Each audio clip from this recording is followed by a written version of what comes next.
agents and the National Guard into New Orleans, which is in a red state. It's a blue city in a red state. What I think the president is doing is he's looking at the crime stats per capita, saying that D.C. is at the top, worse than any country in South America or Central America, saying it is not okay that 20 to 30 people are getting shot every week in D.C. Oh, and 90% of them are black. 90% of the victims are black. So I don't understand this. You've got folks in the Democrat Party who are saying in the morning that Donald Trump's a racist, doesn't care about black people, and then he cares about him too much by sending in the National Guard. How do we reconcile this? We now have a president who's standing up for black lives. I don't think he's standing up for, okay, you go ahead. Yeah, I think that we can all agree that what Trump is doing is a response to crime, right? Agreed. It's a direct response for crime that's happening. But it's important to talk about the difference between a response versus understanding what the cause is or what the remedy is. Because you can show a lot of force, like we've already said, that's not a long-term sustainable solution. I don't think that anyone's going to disagree here.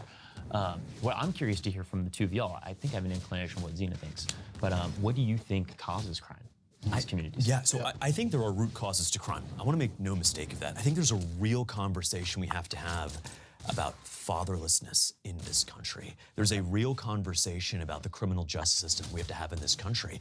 But if you've got root causes that have been 40, 50, 60 years in the making, how can we sit here when people are being gunned down on the south side of Chicago or Anacostia, D.C. and say, nope, we're not going to have federal agents because we got to go back to the root causes. In that moment, Zena, in that moment, when you got somebody being dragged out of a Toyota Corolla at gunpoint, we don't have time for the root causes conversation. These took 50 years of fatherlessness to get to this point in black communities in parts of D.C. and Baltimore.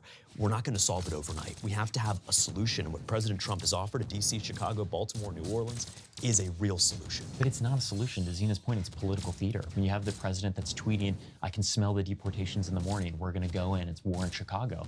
Why is the president of the United States declaring war on its inhabitant states? That's not something that's showing, I want to address this issue. It's showing a physical force and a show of force that's intended to show people like J.B. Pritzker, who might have presidential ambitions, to show people like Wes Moore in Maryland, who also might have particular political ambitions. Like this is somebody who is known to be a showman. He's a reality TV star.